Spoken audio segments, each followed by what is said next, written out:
están, queridos sin buenos? Nuevamente en vivo.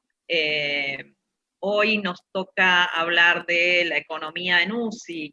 Y bueno, un poco risueño el título, pero lo cierto es que no hay nada para reírse aquí. Obviamente la economía es parte de nuestra vida, es parte indisoluble de nuestra vida en realidad.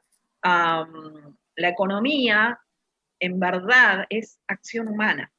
La economía no es algo monetario, la economía no es algo que lo podemos tener en un compartimento estanco. La economía es la otra cara de nuestra vida, es parte de ella todo el tiempo. Entonces, cuando nosotros intercambiamos, estamos creando, estamos generando riqueza en la sociedad. La riqueza no es algo que necesariamente tenga que ser monetario. Es decir, una monja, un cura, por ejemplo, ellos son parte de la economía también. Por supuesto, su reino es el reino de los cielos, pero la verdad es que ellos intercambian su espiritualidad, su consuelo, su alivio, y hay personas que están dispuestas a escucharlos. Ese intercambio no es necesariamente monetario, pero lo cierto que sí es parte de la economía. ¿Y esto por qué es importante decirlo a manera de introducción? Porque desde la pandemia se nos ha puesto en una falsa dicotomía. Nos han dicho que por un lado va la salud y que por el otro lado va la economía. Y es algo que no es correcto, no es cierto. De hecho, un pequeño ejemplo. 100 años atrás, la expectativa de vida de las personas era 50, 60 años. Menos. 150 años atrás, la economía, las personas, su posibilidad, sus expectativas de vida eran alrededor de los 40 años. Entonces todas las personas trataban de hacer todas sus cosas dentro de esos 40 años. Entonces, ¿cómo ha progresado la humanidad? ¿Por qué estamos llegando hoy día a unas expectativas de vida de 80 y pico de años? ¿Y por qué la expectativa de vida es mayor en los países más desarrollados? Porque justamente la economía, como nos quieran hacer ver, la otra parte, que en verdad es parte, no es la otra parte, es todo, es acción humana, ha logrado que se hayan hecho avances en vacunas, en agua potable, en electricidad, en un montón de cosas que hacen que las personas tengan cada vez más salud, pero no pueden anteponernos y decirnos que nos van a encerrar para preservar la salud y dejar que toda nuestra acción humana quede en el limbo, que quede sin poder expresarse. Entonces, esto rápidamente para entender que todo es parte de de un solo tema, que es la acción humana. Dicho esto, yo quiero entrar rápidamente en tema y explicar qué es lo que nos estaba pasando aquí en Panamá. Aquí en Panamá ya veníamos en los últimos años en un declive económico, ¿sí? Es decir, empresas, personas, todo iba en declive. No muy fuerte, no muy pronunciado, pero lo cierto era que cada vez necesitábamos más dinero para mantener los ritmos de vidas anteriores. ¿Y esto dónde se ve? Esto se ve en las tasas de endeudamiento que tenían personas, empresas y gobiernos. Las tres patas, las tres endeudadas y cada vez más endeudadas. Esto se nota porque cuando entramos en la pandemia, inmediatamente las primeras reacciones fue solicitar moratoria, solicitar vamos a parar, no podemos pagar. En una economía sana, las personas, las empresas y en menor medida los gobiernos, no me voy a dedicar ahora mucho a los gobiernos, pero digamos, las personas y las empresas tenían cierto nivel de ahorros para poder mantenerse. Pero si esto realmente no sucedió, quiere decir que lo cierto era que nos veníamos manteniendo a punta de deuda. Entonces ya estábamos mal cuando ingresamos. Entonces, estábamos mal, ¿cómo vamos a salir ahora de un estado que ya venía mal, nos termina de hundir ahora porque no hemos podido intercambiar? Y entonces, ¿cómo salimos de esto? Bueno, un poco la idea es discutir hoy esas alternativas qué nos parece que se está haciendo bien, qué nos parece que se está haciendo mal, y por ahí me gustaría comenzar el día de hoy con Edward, que me interesa tu opinión como empresario, como una pyme, como un pequeño profesional, y cuáles son tus ideas y tus expectativas, ¿no? Claro que sí, buenas noches a todos. Eh, Muy interesante lo que mencionaste de que la economía está entrelazada con quiénes somos nosotros, no es separable y no es separable de la salud definitivamente. Y hay economías del mundo que están mucho más avanzadas que la nuestra, eso lo sabe cualquiera, lo sabe todo el mundo. Hay un ranking que pudieras mirar siempre o simplemente pues hay países que claramente están mucho más desarrollados que nosotros en muchos respectos. Y no es coincidencia que está todo el resto del mundo mirando a esos países para ver qué noticias escuchan de cuándo sale la vacuna. O sea, son ellos quienes están resolviendo la vacuna y por qué no nosotros estamos resolviendo la vacuna. Y esos son de esos pocos ejemplos, quizás habrán muchos, pero en un momento X puedes pensar a veces en uno, en dos, ejemplos que no son debatibles, que hay una claridad, ¿no? Como el otro famoso ejemplo de que ves cubanos arriesgando la vida constantemente en los últimos 50 años, cruzando hacia Florida en barcazas del peor estilo y de la peor seguridad. Eso no está ocurriendo en la otra dirección. Hay un par de ejemplos de la vida que son pues claros que no se dejan a debate, ¿no? Y eso es importante encontrarlos y recalcarlos siempre que se pueda. Entonces, como emprendedor tienes toda la razón, van como 2 o 3 años de desacelere a lo que vivimos nosotros como empresa y en la industria pues, de la arquitectura y la construcción se sintió mucho. Muchas personas mencionan que se creó una burbuja en la presidencia de Cambio Democrático de inyección interminable de millones de dólares en proyectos que pusieron dinero a circular que no era sostenible. Y eso definitivamente es lo que causa el principio, por lo menos, de que es esa burbuja. Y ahora, básicamente, si esta pandemia que tenemos, pues estalla todas las burbujas que puedan quedar.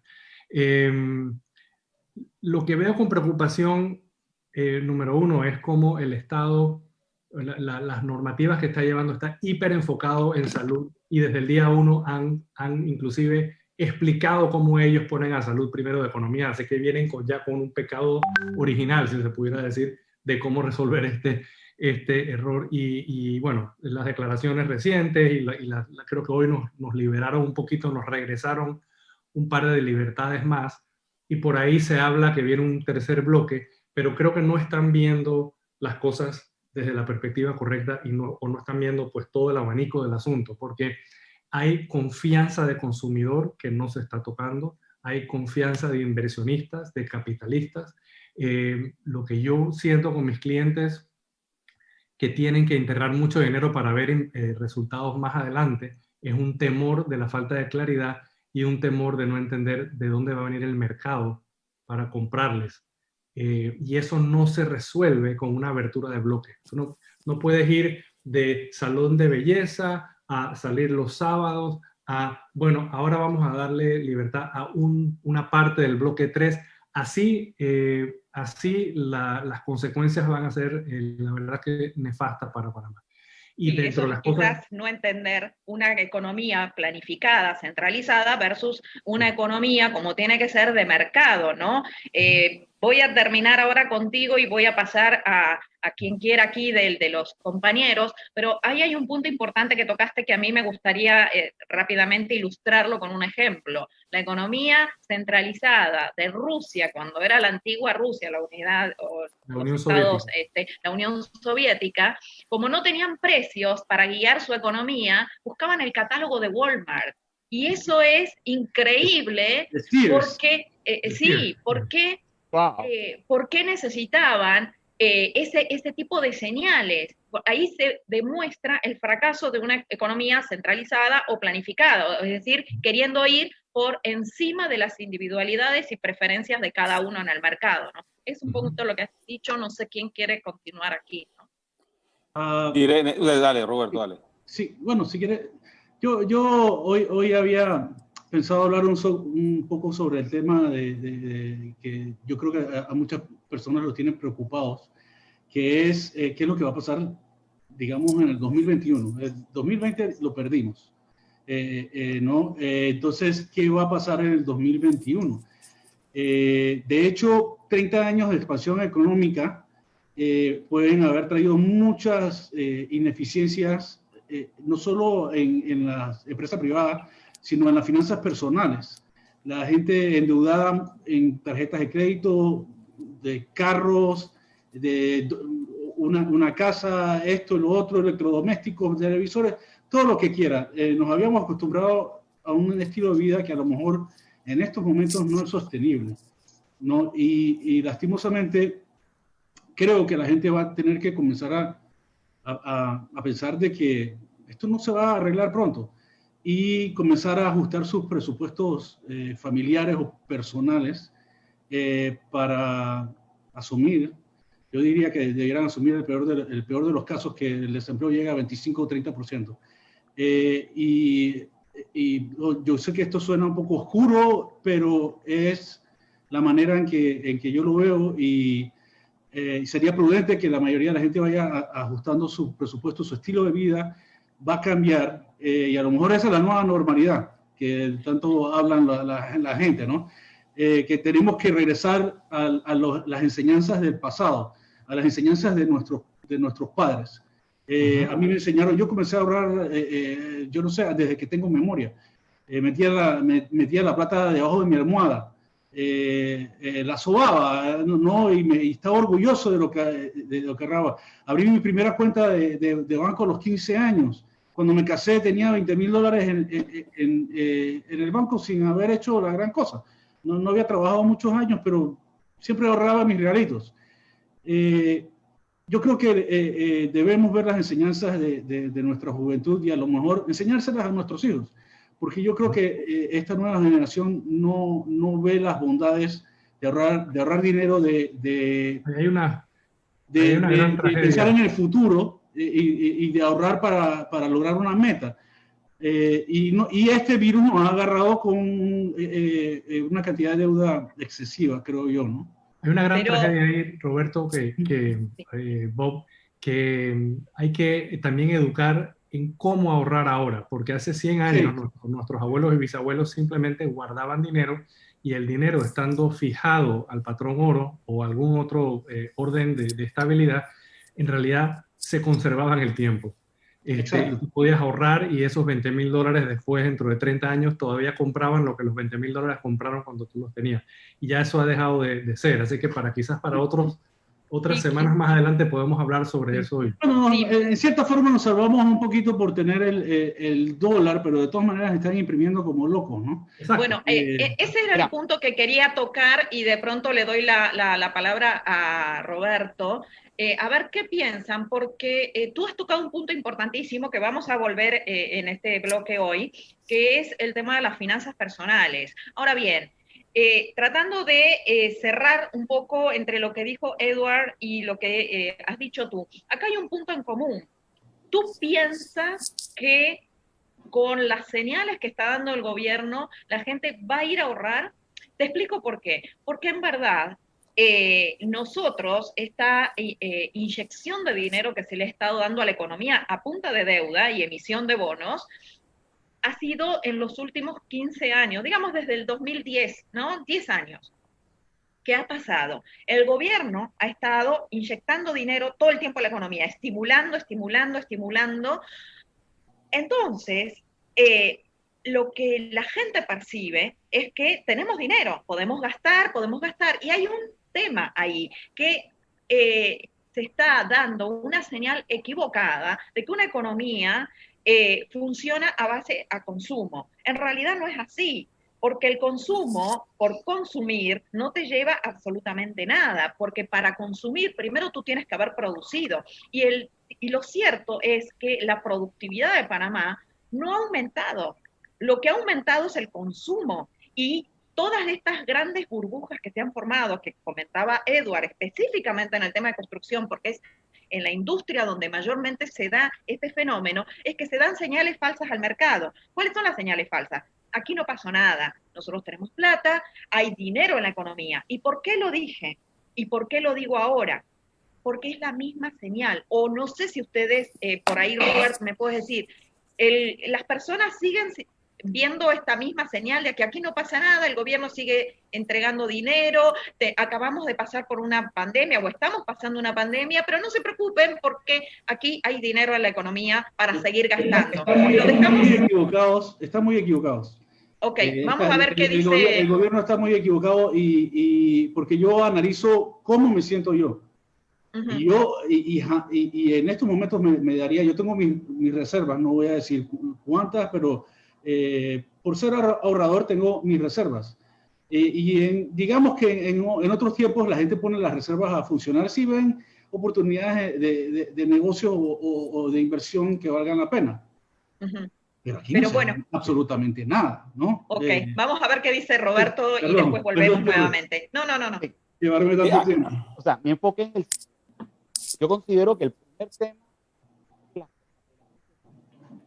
No se oye. No se oye, Roberto. Lo que no lo saben todavía. Ahora sí. A los que no lo saben todavía, el tema precisamente de lo de las finanzas personales, el tema de ahorrar, el tema de lo que tú mencionabas del consumo. Esa es parte de la situación que tiene, de que se ha acostumbrado a mucha gente a vivir de lo que les regalan, vivir de lo que el gobierno les da y volverlos dependientes. Para mí esto es muy importante porque la idea es que cada persona sea independiente, cada persona pueda crear riqueza a través de un nuevo negocio, a través de un nuevo emprendimiento, a través de algo que colabore con la sociedad. No simplemente ser un receptáculo de lo que el gobierno le dé, no simplemente ser una persona necesitada que dependo de lo que me estés dando, no solo del jamón, del pavo o de lo que me estés dando de bono por la razón. Una cosa es que eso se haga en una situación de como esta y otra cosa es que se vuelva una costumbre. Y siento que en los últimos años se ha vuelto una costumbre poco a poco. Se ha exacerbado ahora, pero se mantiene. Y me parece, reitero, de que lo que se debe buscar es educar a las personas para que sepan invertir su dinero, para que sepan ahorrar, para que sepan crear riqueza ellos mismos y no ser dependientes de ningún gobierno, no de del anterior ni del que tenía antes. Ok, yo entiendo que tú estás hablando de los subsidios y te voy a dejar un ratito porque a ver si podemos mejorar tu sonido, pero a ver, Fulo, ¿tú estás de acuerdo con esto? ¿Qué opinión te merece? Mira, yo concuerdo con el amigo Bob y Roberto también. Lamentablemente el panameño nunca ha sido, creo yo, y nunca ha sido un ejemplo de persona ahorrativa, tampoco nuestros gobiernos. El único esfuerzo de ahorro que se ha hecho y ya empezamos a comerlo fue con el fondo fiduciario original, cuando vendimos las empresas eléctricas y otras de utilidad pública, que se mantuvo y que fue básicamente uno de los soportes que nos dio o nos elevó nuestra deuda a ¿cómo se llama? A investment grade, a grado de inversión.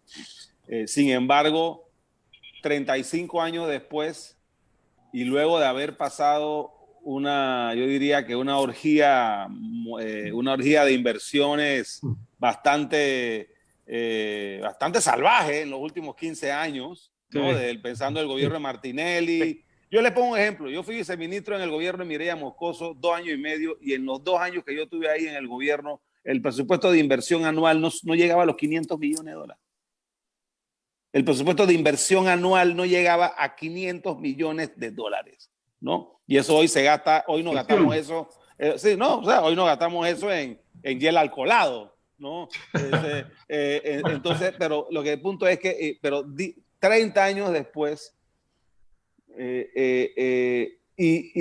en esos 15 años, para irnos a lo más de cerca del gobierno de Martinelli y Juan Carlos Varela, los últimos 15, o sea, los últimos 10 años, el gobierno de Martinelli, en el gobierno de Martín Torrijos, Martinelli y el de Varela, para hablar de quinquenio, los últimos 3 quinquenios terminados, este todavía está empezando, y esto lo chequeé, nos hemos gastado en promedio más o menos el monto presupuestario acumulado de esos 15 presupuestos estatales entre gobiernos superan los 250 billones de dólares.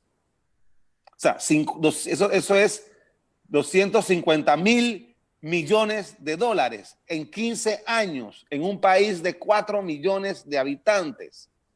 Y entonces lo que me dice a mí, que no soy economista, pero lo que me dice a mí que aquí obviamente el problema de Panamá nunca ha sido falta de plata. O sea, Panamá, por su posición geográfica y por otra serie de factores, gracias a Dios, es un país bendecido que de los últimos 15 años se ha mantenido entre el país que recibía el 45% de la inversión extranjera de Centroamérica, ¿no? La pregunta es si supimos aprovechar eso y la respuesta pareciera es que no. Y el problema que tenemos, yo creo, es desde el punto de vista económico, es que insistimos en mantener una economía mixta, ¿no? Y con economía mixta, no somos una economía, obviamente no somos una economía de libre mercado, estamos muy, muy, muy, muy, muy lejos de serlo.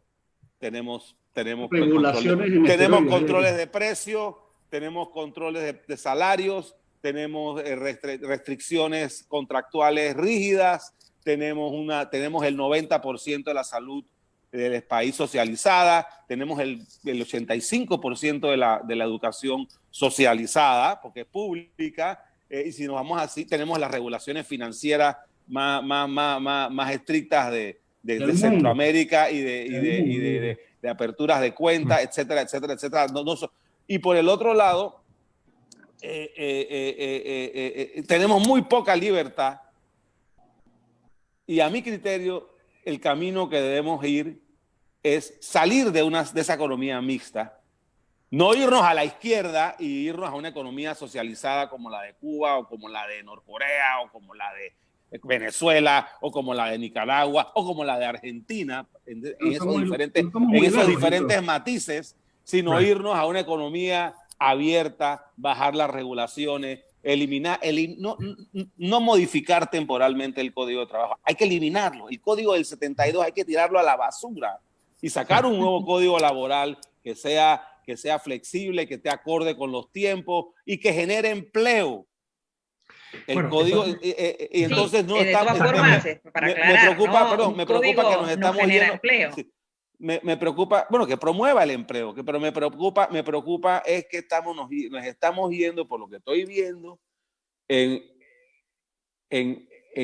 más regulaciones, en más estatismo, en más intervención de la economía, y eso lo único que va a traer es más restricciones, menos empleo, menos oportunidades. La economía, vamos a terminar. Más endeudamiento.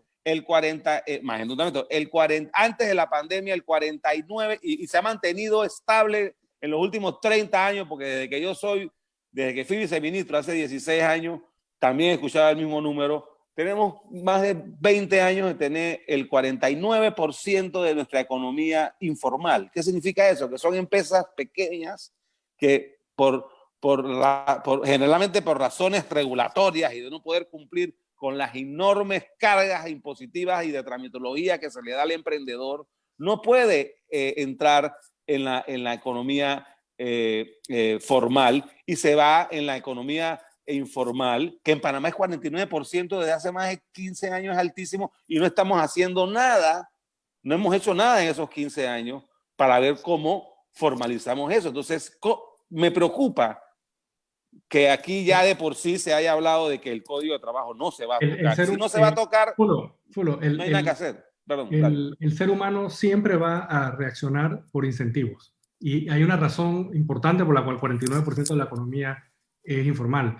El salto a la formalidad te da golpes por todos lados. Tratar de hacer una pequeña empresa es un lío y hay muchísima gente que simplemente no se atreve, especialmente empezando de raíces muy humildes. Así que prefieren mantenerse ahí abajo y aunque allá abajo quedan fuera del paraguas del Estado, en realidad no pueden subir. No pueden subir. Y yo culmino diciendo, sí, dale. Yo culmino diciendo, Edward, es que el otro mensaje que no termino de entender, y yo tengo que reconocer que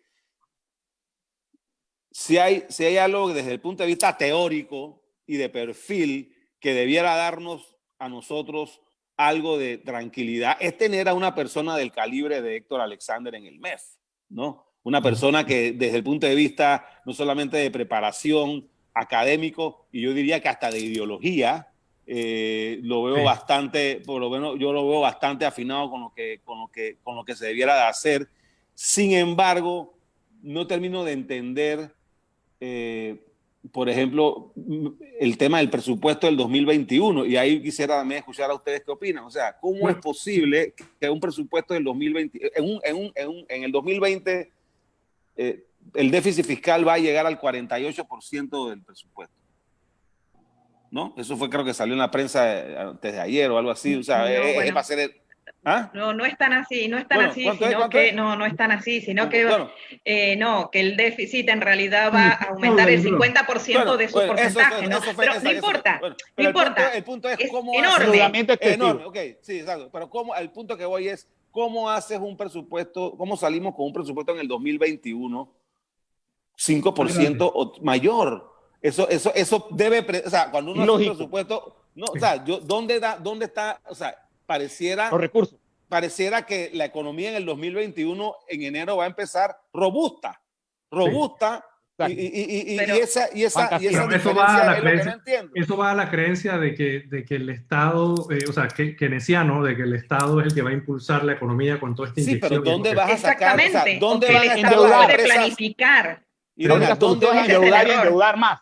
¿Cómo vas a financiar? O sea, ¿cómo vas a financiar? Si las empresas están a septiembre, porque ya estamos en septiembre, ya no es agosto, ya estamos a septiembre. Así es. Si ya en septiembre tenemos la economía cerrada, ¿cómo en enero pretendes que todo va a ser switch on and switch off? O sea switch on se prendió. Eso me preocupa. No va a ser así. No va a ser así, porque justamente ese fue mi punto inicial cuando comencé la charla. La economía es toda la acción humana. La economía no la dirige un gobierno, no puede ser dirigida por un consejo de sabios, que por cierto, reitero mi comentario del bloque del programa anterior, no es que 4 personas atraviesan un portal mágico y de repente se convierten en la suma de la inteligencia colectiva, son nuestros vecinos, ellos no saben más que nosotros. Si nosotros, cada uno de nosotros, no puede definir cómo va a ser la economía de nuestro vecino, con mayor razón, cómo alguien se puede arrogar el derecho, la facultad de poder decidir la economía de un país. No se puede, nadie sabe las expectativas que tiene cada uno, ni los deseos, ni las aspiraciones, ni cómo va a hacer, ni cómo va a dejar de hacer. Entonces, si nosotros no liberamos la economía, es decir, si no dejamos a todas las personas que sean libres y que puedan decidir por sí cómo van de acuerdo a su criterio poder salir de esto, entonces vamos a estar navegando por aguas turbulentas, por señales falsas e inequívocas que ahora van a ser las nuevas señales de las que hubo en el pasado, cuando decía, estamos creciendo, somos la Dubái de las Américas, y todo el mundo se largó a hacer edificios, y yo me acuerdo que ya en el 2007, yo decía, de estas torres que se están diseñando y construyendo, más de una no se va a terminar de hacer, y de hecho podemos tener una larga lista de edificios que nunca ni siquiera se llegaron a construir. A tiempo pararon esa burbuja. Por supuesto, hoy tenemos un stock de metros cuadrados, tanto en oficinas como en residencias, que no se van a poder vender y van a quedar ahí. Y eso es cuando la burbuja estalla, revienta, y el mercado limpia, es decir, se ajusta. Ahora, si el gobierno va a continuar en su creencia de que puede manejar la economía, de que esto es un switch que prende y apaga, de que inyectando dinero, ¿cuánto dinero? $5.000 a cada una de las empresas. Eso ninguna empresa necesita esa plata. No hay switch que se prende y se apaga, eso no va a funcionar así, pero sí hay mejores rutas. Y la mejor ruta es un poco lo que habla Fulo, es liberar la fuerza de emprendimiento y de creatividad de no solo los locales, pero abrirle las puertas a todas las grandes a los genios y a los inversionistas y capitalistas del mundo que puedan encontrar en Panamá un oasis de libertad, ¿no? Para venir a hacer sus proyectos, pero proyectos privados. Algunos fallarán, algunos no. De eso se trata ser emprendedor. Uno tiene una idea, la trata de ejecutar, la ejecuta y ojalá salga adelante. Y si no, empiezas de nuevo, ¿no? Empiezas de nuevo con otra idea. Pero las fuerzas, y algo que no hemos mencionado es la fuerza de la competencia, la fuerza de poder competir y mejorar. Hay un miedo fuertísimo en Panamá, que lo sentí desde de la clase profesional que trabajaba conmigo hasta obviamente las clases altas que tienen sus industrias protegidas. Hay un miedo de competir porque es demasiado cómodo mantener un status quo, pero queremos ser, tú sabes, la socialdemocracia nórdica, pero no queremos implementar ninguna de las políticas o de los principios o de los estamentos constitucionales de esos países. O queremos aplicarlo los malentendidos. Y la educación panameña no ayuda porque no enseña, no le interesa hablar de capitalismo, no le interesa hablar de mercados, de competencia, de nada de eso. Pero sí, quiero aportar un minuto a las personas que están escuchando sobre lo que significa la economía europea nórdica. No hay salarios mínimos gubernamentales, hay acuerdos entre empresas y empleados. Y en las industrias, ahí ellos más o menos se van llevando y una empresa trata de subirla, entonces de repente se roba una empleomanía, o sea, se la lleva por incentivos y entre ellos van encontrando el mercado. Los impuestos de las empresas son bastante módicos, más bajos que los de Panamá. La idea es que las empresas surjan adelante y pues conocemos muchísimas empresas nórdicas de Europa que son líderes mundiales. Y entonces sí, hay impuestos personales más altos porque ellos han decidido, diferentes países de diferentes formas, que quieren tener un estado de bienestar para que todo el mundo tenga educación y salud sin pagar. Y eso lo pudiera... Hay otras maneras de hacerlo. Han aprendido que se les fue la mano y han tenido que recoger. En Suecia han introducido escogencia escolar para que las personas reciban el dinero y lleven a su hijo a la mejor escuela que sus padres consideran. Todas son ideas implementadas allá y que Panamá necesita. Pero fíjate, Eduardo, que el tema de los países nórdicos es interesante porque empezando por Bernie Sanders para abajo, todos los progresistas o socialistas, demócratas o no, hablan de, como ejemplo, cuando les preguntan de dónde el socialismo ha funcionado, todos dicen en Suecia, Finlandia. Y cuando tú le preguntas a los gobiernos de allá, ellos te dicen, y tú vas a las estadísticas del Banco Mundial, ellos no son socialistas, son más capitalistas que la economía nórdica es más capitalista y más libre, que la nuestra, que la de los Estados Unidos. Totalmente. ¿No? De hecho, incluso Suecia el primer ministro de Dinamarca tuvo que hacer, o sea, hizo conferencia de prensa para aclarar. Para decirlo. Entonces, y tú lo planteas de que, por ejemplo, ese estado de bienestar sueco, que hay también que efectivamente los impuestos en Suecia a las empresas son más bajos que Panamá.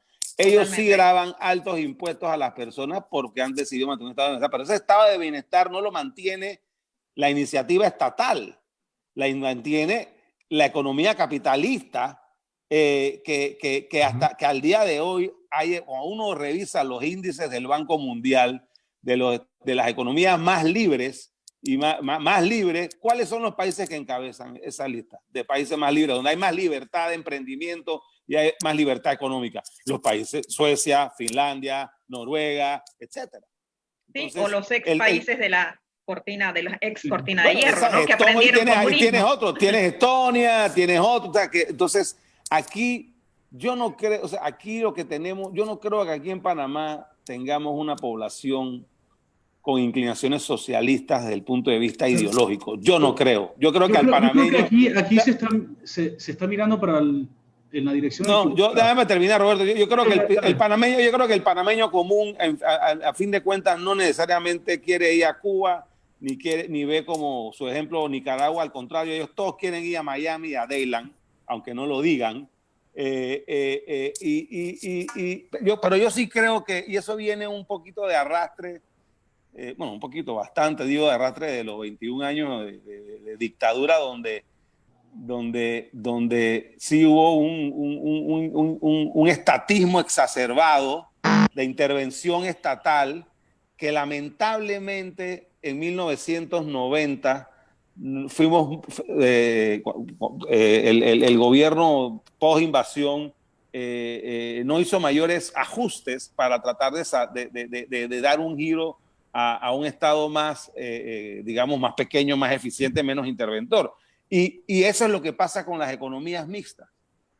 En las economías mixtas, la parte interventora es la que se va comiendo la libertad, ¿no? Porque en una economía mixta hay algo de libertad, pero hay intervención estatal. Y esa intervención estatal tiende por naturaleza y como toda burocracia, las burocracias son seres vivientes, y como toda ameba, va creciendo y va comiéndose el resto de la poca libertad que queda. A tal punto que en tiempos de pandemia, con una constitución que no prohíbe toques de queda, no, porque no tenemos toque de queda en nuestra legislación nacional, no hay una ley que establezca qué es un toque de queda y qué se hace, y tampoco permite que en pandemia nos encierren. Nos han encerrado, pero nos han encerrado, y yo no le echo la culpa al gobierno, porque a lo mejor por razones ya sea de pánico o de inseguridad o de temor y de amor paternal, porque yo vuelvo y repito, yo no creo que a veces, yo no creo que las intenciones son malas, son buenas. Yo creo que ellos sí están buscando en cuidarnos, ¿no? Pero el problema es que lo más fácil es irse por decantarse por la intervención estatal, que al final no consigue nada, ¿no? Y al final empeora las cosas. Entonces, hay que ver cómo se hacemos para que el panameño vaya entendiendo. Los políticos no van a cambiar si la población no cambia. Eso es lo difícil de todas estas cosas. Exacto. Sí, pero a mí me gustaría escuchar a los dos Robertos y más aterrizado aquí, ¿no? O sea, ahora, a la situación en este momento, ¿no? Y cómo por ahí embonamos esas ideas que planteó Fulo con respecto a la situación actual. ¿Tiene algo que ver que la economía esté intervenida, que no tengamos libertad, la estrategia de salida? Si hay estrategia, by the way. Entonces, me gustaría que habláramos de esas... Roberto. Estrategia de salida, yo hasta ahora no he escuchado nada que ni cerca de una estrategia de salida, y lo cual me hace pensar que no hay una, ¿no? Sino que simplemente cuando desaparezca el virus abrimos y vemos qué pasa. Eso no le va a quitar la ansiedad al pueblo panameño. Yo estoy seguro que al igual que todos nosotros aquí, la ansiedad existe sobre lo que va a pasar en el futuro y qué podemos hacer al respecto.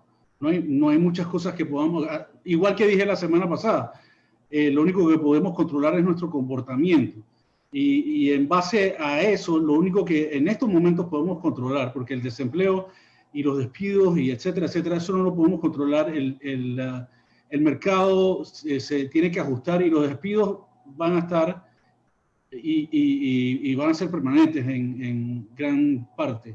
Entonces, lo único que podemos controlar es nuestro propio comportamiento. ¿Y qué podemos controlar en nuestro comportamiento?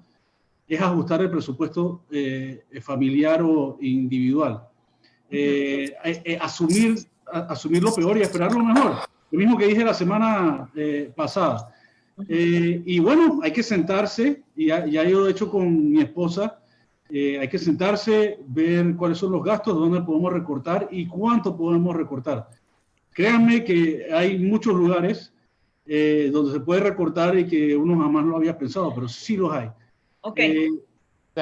Pero el punto es que ahora volvemos, porque me interesa discutir eso, porque ustedes a nivel individual lo están haciendo, pero puedo plantearte varias cosas. Primero, tú eventualmente lo puedes hacer. ¿Cuánta gente hay que no puede plantearse un presupuesto porque directamente se está quedando sin ingresos? Por un lado, pero por el otro lado tiene chucu, todos los días el gobierno: te vamos a ayudar, te vamos a dar, que el bono, o sea, no el bono, perdón, que la ayuda, que la banca de oportunidades, que el emprendedor, que esto y que el otro, y entonces hay todo un ruido por ahí como diciendo, Mira, no te preocupes, yo vamos diría, a seguir para adelante. Yo lo que digo, yo diría que perdone que es porque estoy siguiendo a punto. Yo diría que sería buena idea que la gente tome control de su vida y no espere que el gobierno lo haga por ellos. Perfecto. Vamos a dejarlo ahí. Okay. Sí, ok. Vienen los comerciales, tenemos comerciales ya vienen los comerciales. Ya vienen la próxima semana, mira, Roberto. Mira, yo lo que opino es lo siguiente, dentro de esa misma línea, hay que estar claro de que tanto el gobierno como muchos de los ciudadanos piensan que todo se va a arreglar a través de Se está endeudamiento. cortando, Roberto. Roberto, tienes un problema con el audio que me da mucha pena porque no, nos perdemos tu speech. ¿Ahora sí me oyen o todavía? Sí. Mejor. Sí, Okay. mejor. Yo creo que hay un problema a nivel de tanto de gobierno como de ciudadanos, en el sentido de pensar que el tema se va a arreglar a través de deuda, el tema se va a arreglar a través de regalos gubernamentales. Obviamente eso no es así. El tema se va a arreglar con facilitar la oportunidad de que el individuo pueda desarrollar sus propios negocios. Eso se puede hacer, como lo había mencionado la semana pasada, entre otras cosas, con el tema de los impuestos. Hay una cantidad de pasos para pagar los impuestos en Panamá que es excesiva, si lo comparamos con la mayoría de los países del mundo. O sea, se recauda mucho menos, pero se tarda mucho más. Y dentro de esa línea es el tema también de ir desregularizando, la desregulación, no solamente a ese nivel, a todos los niveles que tengan que ver con el emprendimiento. No solo es el hecho de que Panamá emprenda, no solamente el hecho de iniciar la empresa, es el hecho de todo lo que tiene que ver con el desarrollo de la empresa, irlo facilitando y no pensar simplemente en voy a esperar que el gobierno me regale, voy a esperar la deuda, voy a esperar el arreglo, voy a esperar las ayudas gubernamentales, sino facilitarles a ellos que puedan desarrollar su propia actividad de la mejor manera.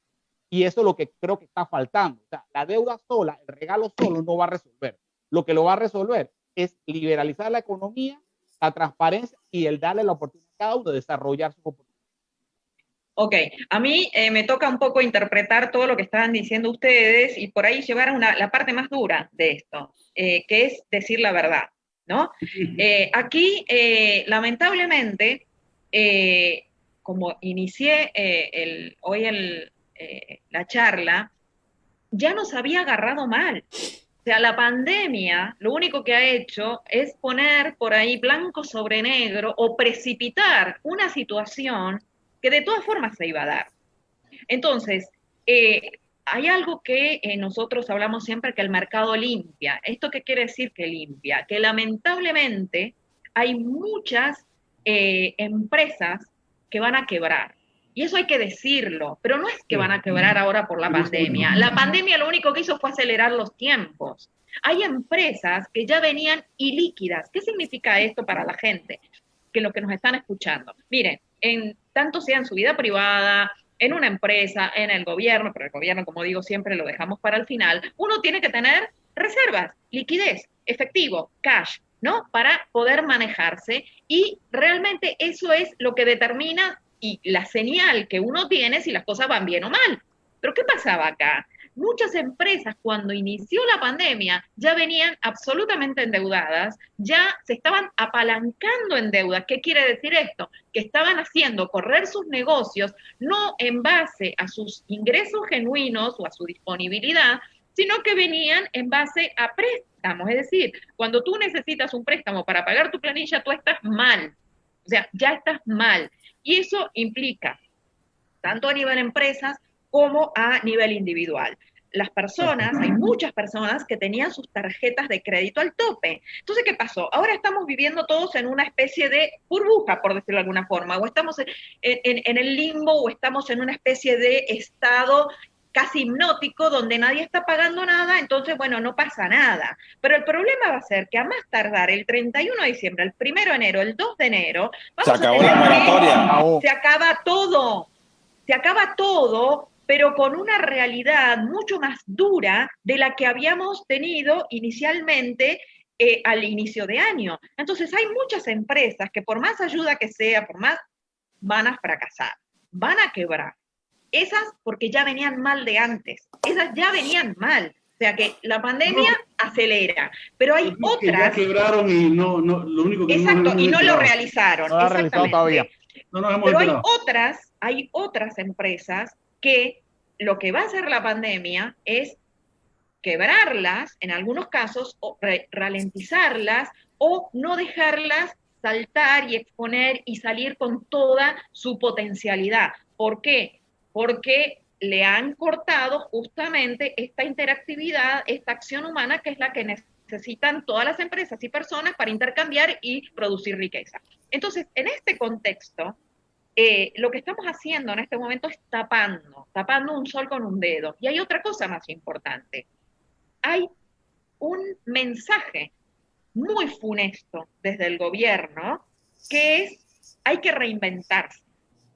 Entonces, el tema del hay que reinventarse tiene un problema.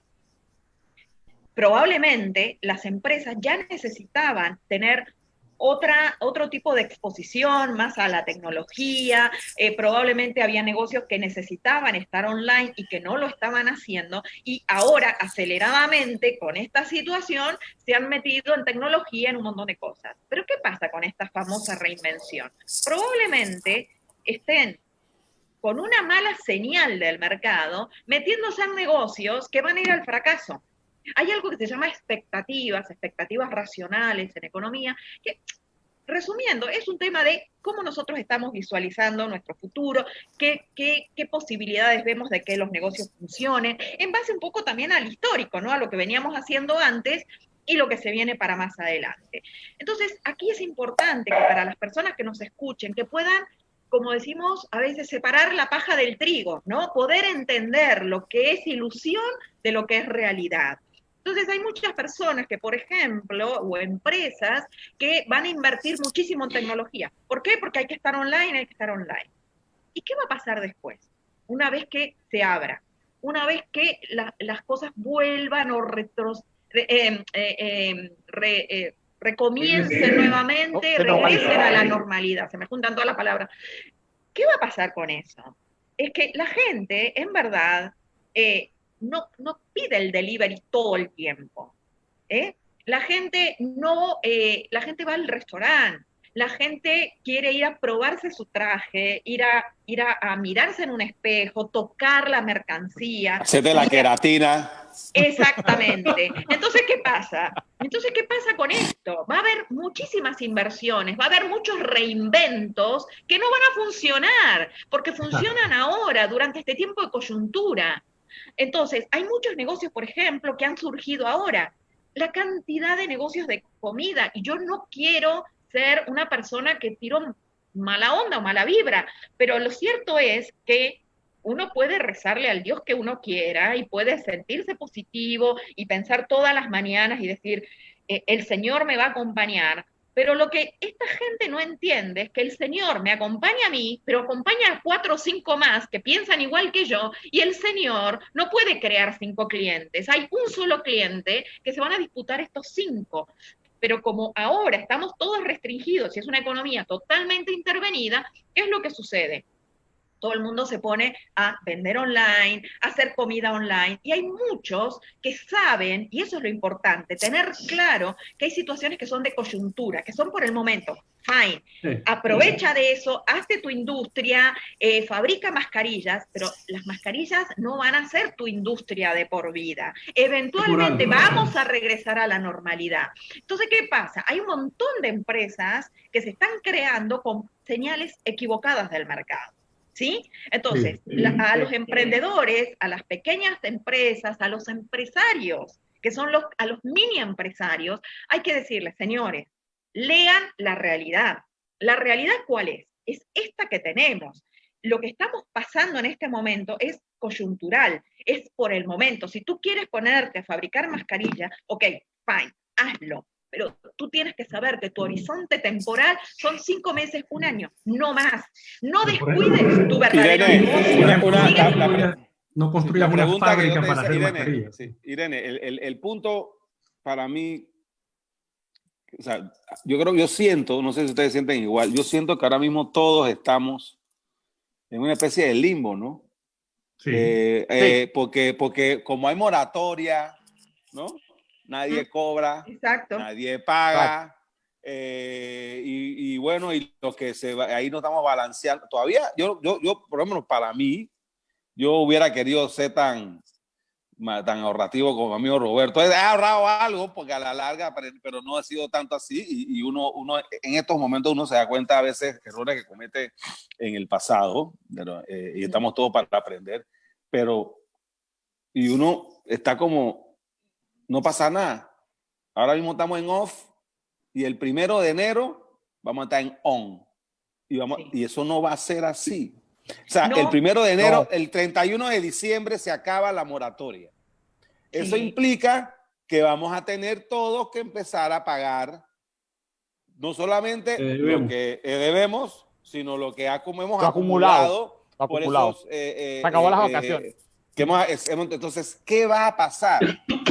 Y si no se mandan, sobre todo, señales correctas, yo concuerdo contigo, Irene, de que ese feeling de que, bueno, ya una vez que se acabe la pandemia, todo va a volver a la normalidad, va a ser un balde de agua muy fría, porque yo creo que todavía no hemos pasado nosotros como individualmente, como personas, la parte dura económicamente, porque ahora mismo estamos en un limbo. Ahora mismo hay los que no están trabajando, no están pagando, y hay gente como yo que, bueno, yo estoy pagándole a mi planilla todavía, ¿no? Y yo no estoy recibiendo mi cheque.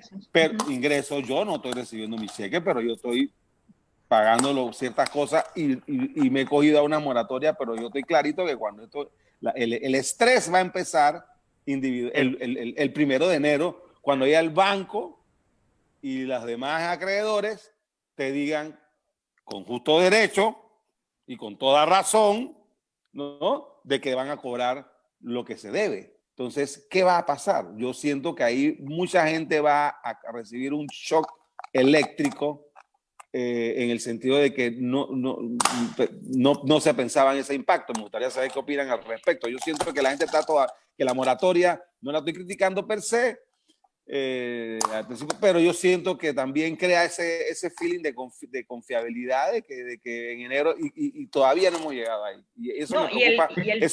Ese año nuevo, esa goma de año nuevo, ¿no? Después que nos arranquemos el 31, cuando nos despertemos, va a ser un gomón como de varios meses. Esa fiesta de va a ser muy contenta. Exactamente. Y el problema aquí va a ser que probablemente el Estado siga inyectando dinero para que esto se vaya diluyendo, pero no se va a diluir. O sea, nosotros, el gobierno tiene ahora en sus manos la posibilidad de decir, señores, les dejo el mercado, les dejo el camino libre, hagan. Entonces, ¿qué es esto de que hagan? Básicamente es algo que yo a nivel público he venido solicitando apenas comenzó la cuarentena, 3 reformas: la reforma fiscal, la reforma laboral y la desregulación del Estado. Esas 3 cosas son las que crean las condiciones para que Panamá pueda ser Suecia, Panamá pueda ser Dinamarca, Panamá pueda ser Singapur. Elijan el país que les quieren. Esto no va a pasar. Para que podamos ser Uruguay. Olvídate de los nórdicos, para que podamos ser como Uruguay. Sí, pero el asunto es que si el gobierno no hace nada de todo esto, vamos a seguir igual que antes. Y recuerden que antes yo comencé la charla diciendo, señores, veníamos cayendo.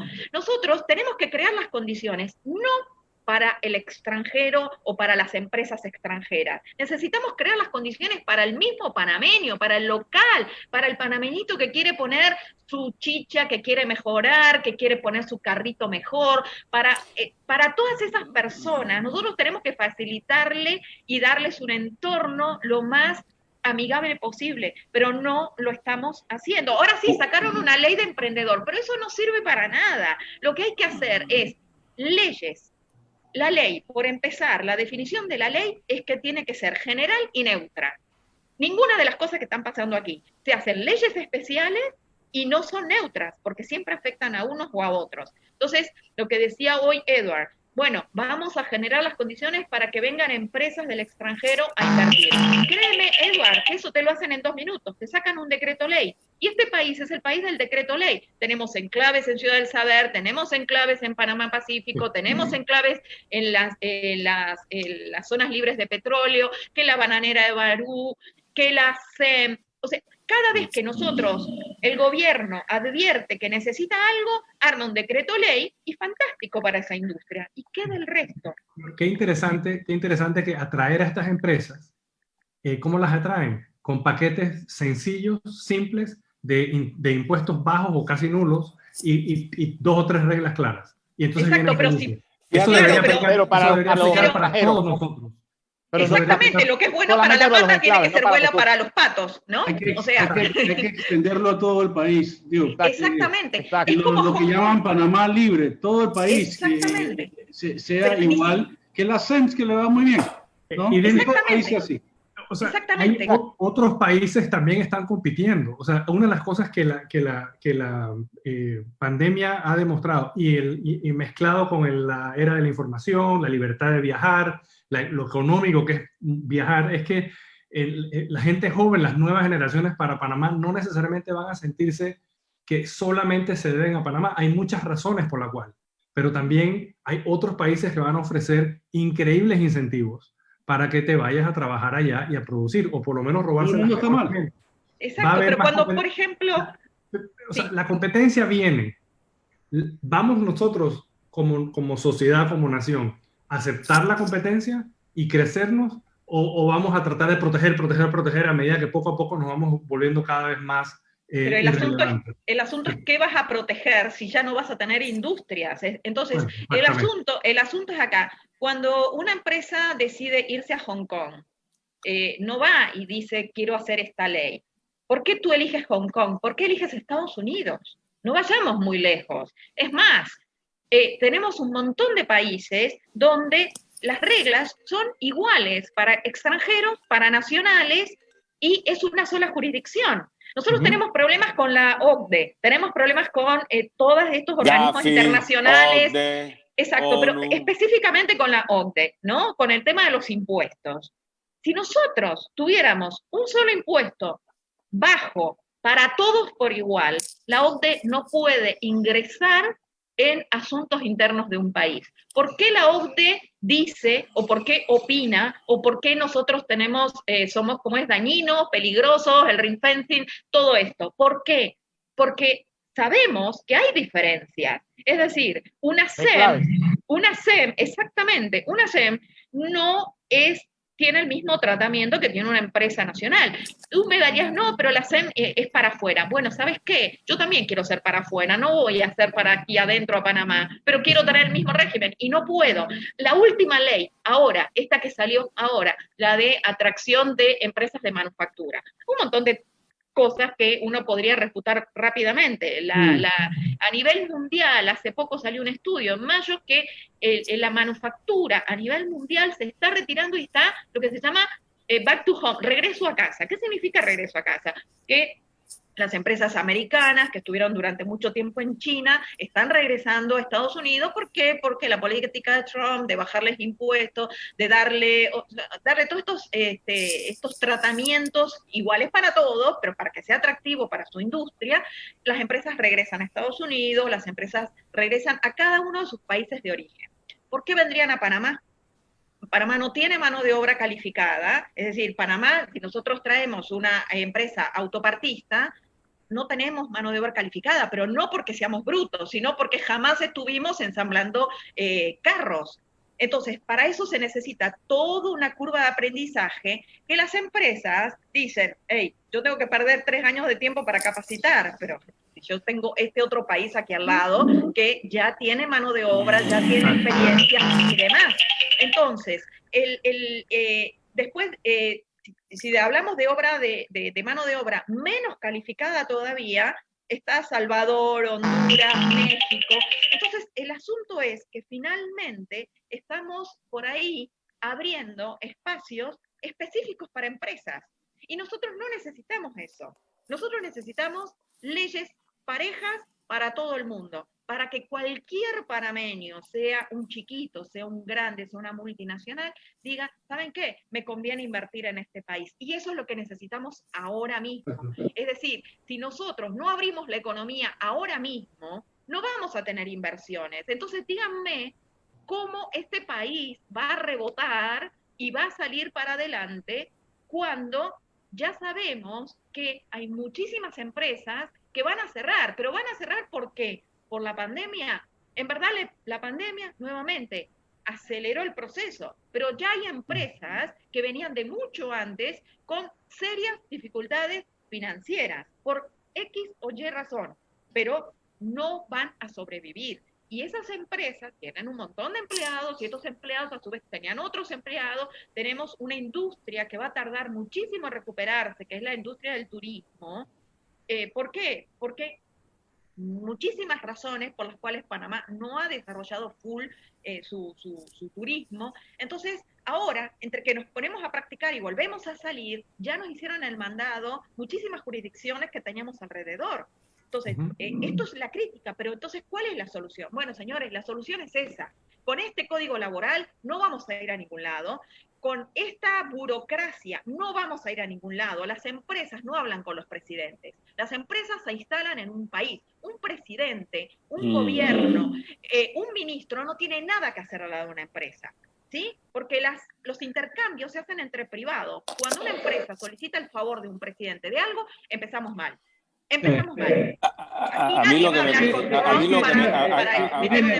me preocupa, perdón, a mí lo que me preocupa es que la pandemia nos ha demostrado lo débil que son nuestras instituciones en cuanto, yo voy a poner por ejemplo el tema de la asamblea, ¿no? Y la asamblea ha demostrado de que, y eso está en todos los diputados de gobierno, de oposición y los independientes también. Todos como que se les despertó. Lo único que ha salido en este periodo de pandemia han sido básicamente leyes que tú dirías como populistas, ¿no? Que están buscando, que han sido básicamente impulsivas, sobre texto, yo diría, de a lo mejor con el camino hacia el cielo, hacia el infierno está pavimentado de buenas intenciones, pero ha salido una serie de leyes que lo único que de aprobarse algunas que se han rechazado, por lo menos, pudieran traer consecuencias catastróficas. Por ejemplo, la iniciativa de la restricción de los intereses, ¿no? A los préstamos, que suena muy bonito, ¿no? Pero la gente no recuerda que antes de 1970, cuando aquí en Panamá habían 2 o 3 banquitos, bueno, banquitos no tanto, pero 2 o 3 bancos, Banco General, Pribanco y creo que un par de bancos gringos, eso es todo lo que había en el 70. Había límites a los intereses que se cobraban. Y lo que logró que tuviéramos un centro bancario como el que tenemos ahora, que en su momento glorioso llegó a tener más de 100 bancos y ahora tenemos menos, pero todavía emplea a un grupo importante de panameños bien pagados, ¿no? Fue la liberación de la economía. Y me gustó mucho escuchar a Guillermo Chapman hacer unas declaraciones sobre ese tema, pero sin embargo, hablando de lo peligroso y de dañino que sería poner un control de precio a los intereses que cobran los bancos, porque eso es un control de precio, básicamente. Pero sin embargo, y salieron muchos economistas importantes correctamente a criticarlo, pero sin embargo, aquí tenemos controles de precio en el salario, tenemos controles de precio en productos, en la comida, y tenemos controles de precio en una serie de otra serie de cosas que no decimos nada. Exactamente. Y yo pongo también, yo quiero cerrar con el control, con el salario mínimo. No hay una ley más criminal, a mi criterio, no hay una ley más dañina y criminal que es la ley de salario mínimo, la cual crea una barrera artificial, barrera artificial sobre todo para la gente más pobre y menos educada. Correcto. que no tiene experiencia y le impone un precio artificial de entrada, y eso evita o dificulta que esa persona, que a lo mejor por un acuerdo con una empresa pudiera empezar a caminar sus primeros pasos en la formalidad para coger experiencia e ir subiendo la escalera del éxito y de la independencia económica, que no se hace con una ley de salario mínimo, ni tampoco se hace con subsidios estatales, se hace con el trabajo sudoroso, responsable, y que a través del tiempo una persona va subiendo esos escalones. No se puede hacer. Y sin embargo, ahí tenemos que, para mí, las leyes más fatales y que más desempleo crea y que más frena la creación de nuevo empleo es el salario mínimo, y nos jactamos dentro de nuestra ignorancia colectiva, aunque la ignorancia también es individual, pero como ya que vamos a hablar del colectivismo, que eso es lo que estamos, vamos a hablar de nuestra ignorancia colectiva, que es la de cada uno de nosotros de manera individual. Nos hemos comido el cuento, o la gran mayoría se ha comido el cuento, de que el salario mínimo es una medida correcta y es una de las que más ataca y una de las que más daño causa, y más daño causa no a mi hijo, a lo mejor, que tiene la ventaja de que que yo le pude pagar una educación privada y que lo pude educar en una universidad, a uno en Panamá y a otro afuera, y bueno, van a estar mejor para defenderse en esta vida. Pero aquella persona que tuvo la mala suerte de no poder, de tener, lamentable, no diría la mala suerte, la desdicha de no poder tener la oportunidad de ir a una escuela, sino a una escuela pública, que hoy en día la educación pública nuestra es de inframundo, no es de tercer mundo, es de inframundo. Sí. Esa es una realidad. Entonces, esa persona sale graduada, si es que se gradúa de la escuela pública, ¿y qué skills tiene? Hablando de Suecia, un gran porcentaje de la gente joven que se gradúa de universidad, de high school en Suecia, en los países nórdicos, ni siquiera va a la universidad, se va a una escuela técnica, que aquí no les damos importancia. Nos estás adelantando el tema de la próxima Fullo. Pero se está yendo tema. Entonces, lo que estamos haciendo es que esa persona se queda estancada en la informalidad al no poder accesar jamás a un estado formal. Y esas son unas cosas que hay que decirlas, ¿no? Aquí hay que hacer cuatro cosas a la vez, porque hay que liberar la economía también, que es el garante de que los salarios floten hacia arriba también a medida que la gente se va superando. Claro. O sea, exacto. Hay que buscar la productividad, es lo que no está ocurriendo ahora. ¿Cómo, Roberto? Sí. ¿Qué es lo que hay que buscar? La productividad, que es lo que no está ocurriendo ahora. Exacto. Roberto, Bob. Bueno, de hecho, digamos los 20 años de expansión acelerada que tuvimos hicieron más por subir los salarios que cualquier decreto o cualquier cosa que haga un burócrata. El mercado ajustó los precios, los ajustó en ingenieros civiles, en todas las áreas. Ingenieros civiles que ganaban $500 en el 96, llegaron a ganar $3,000 2 años después, ¿no? Sí, bueno, ahí esos son los efectos por ahí de una burbuja, ¿no? Porque al final ahora los vas a tener y los vas a tener desempleados, ¿no? Y esa tampoco es la idea, ¿no? Entonces, el asunto que pasa, que es lo que hemos hablado hoy finalmente, es el daño que le produce a la economía la intervención del gobierno, probablemente con muy buenas intenciones, pero recuerden que el camino al infierno está pavimentado con buenas intenciones, ¿no? Buenas intenciones, pésimos resultados. Exacto, entonces, bueno, un poco cerrando este tiempo que ya nos hemos excedido, lo que estamos proponiendo es, así nosotros no vamos a salir en una economía dirigida, por ahí no hicimos demasiado énfasis en los bloques versus la cuarentena o el toque de queda, eso es incompatible con un sistema económico, y en cuanto más prolonguemos esto, peores resultados vamos a tener a nivel económico. Por supuesto, el golpe lo vamos a estar teniendo a principio de año, enero, febrero, yo me iría quizás hasta marzo del año que viene. Entonces, ¿qué esperanza? ¿Cuál es nuestro mensaje a la gente que por ahí nos escucha? Bueno, señores, tenemos que estar todos aquí solicitando que nos dejen que nuestra energía se pueda liberar tranquila, que esté libre de regulaciones, que nosotros podamos estar mirando al mercado para descubrir esas oportunidades que están siempre dando vuelta, pero que sean oportunidades genuinas, no oportunidades que está creando falsamente el gobierno con todas sus intervenciones. Entonces, tengamos en cuenta que muchos de los negocios que nos están diciendo hoy que nos reinventemos, probablemente en 5 meses estén fuera porque el mercado no los va a demandar, entonces estemos preparados para eso y tengamos en cuenta algo, el ahorro es la base de la fortuna. Si nosotros previamente no hemos producido, no somos productivos, no podemos intercambiar en un mercado otros productos y servicios que necesitamos, porque al final el mercado se trata de eso, de personas intercambiando productos y servicios, cosas que uno demanda y el otro que está ofertando. Si nosotros no somos capaces de producir, entonces no podemos comprar.